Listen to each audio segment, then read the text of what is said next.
انسانی تاریخ گواہ ہے اس بات کی کہ انسان ہمیشہ قصے کہانیوں سے انسپائریشن لیتا ہے۔ وہ نہ صرف اس سے سبق حاصل کرتا ہے اور ان اسباق سے اپنی زندگی کے مسائل حل کرتا ہے، بلکہ اپنی زندگی کو بہتر بھی بناتا ہے۔ اسلامک ہسٹری میں جن کی حکایتیں اور قصے کہانیاں مشہور ہیں، ان میں سب سے دو اہم شخصیات ہیں۔ نمبر 1 ہے شیخ سعدی اور نمبر 2 ہے مولانا جلال الدین رومی۔ مولانا جلال الدین رومی کی جو قصے کہانیاں ہیں وہ انتہائی سبق آموز ہوتے ہیں اور عام فہم زبان میں لکھے ہوئے ہیں، اس لیے انسانی زندگی پر بہت گہرے اثرات مرتب کرتے ہیں۔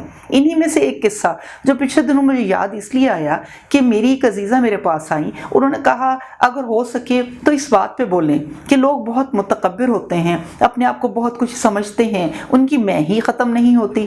تو اس قصے میں اس میں کو ختم کرنے کی طرف اتنا خوبصورت اشارہ ہے کہ مجھے یہ بہت ہی پیارا لگا۔ یہ قصہ کچھ یوں ہے کہ ایک عاشق ایک معشوق کے در پر آتا ہے، دستک دیتا ہے تو اندر سے سوال ہوتا ہے کہ کون؟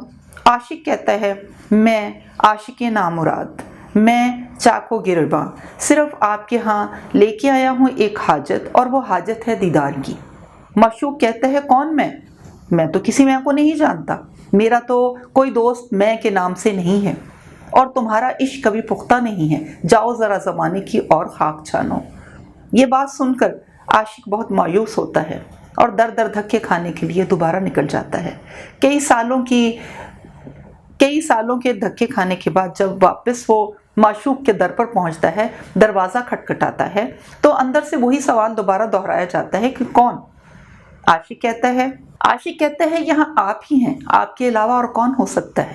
تو معشوق فوراً کہتا ہے ہاں صحیح کہتے ہو، اس در پر دو میں اکٹھے نہیں رہ سکتے، اگر میں ہم ہو جائے تو تبھی نبھا ہو سکتا ہے۔ اس میں بڑی خوبصورت درس ہے ہم سب کے لیے، ایک سبق ہے ہم سب کے لیے۔ مولانا روم کہتے ہیں کہ اگر دنیاوی عشق میں کو برداشت نہیں کیا جاتا اور دنیاوی عشق میں جو میں اپنے اندر رکھتا ہے وہ کامیاب و کامران نہیں ہوتا، وہ ہمیشہ معشوق کے دیدار سے محروم رہ جاتا ہے، تو عشق حقیقی میں کیسے ایسا ہو سکتا ہے؟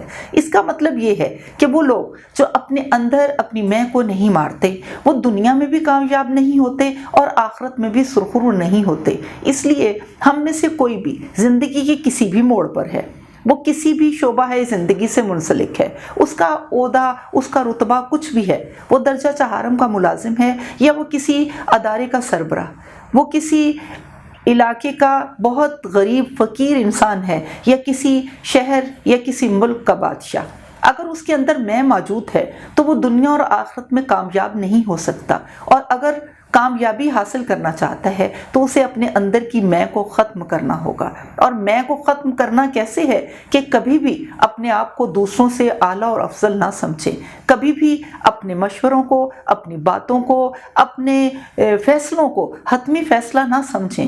ہمیشہ فیصلوں میں، ہمیشہ باتوں میں، ہمیشہ ہر بات کے اندر خوبی کی گنجائش رہتی ہے، مزید بہتری، ہر کسی چیز کے اندر مزید بہتری کی گنجائش رہتی ہے۔ اس لیے ہمیں اپنی میں کو ختم کرنا ہے تاکہ ہم اپنے معشوق کا دیدار بھی کر پائیں اور آخرت میں بھی سرخرو ہوں۔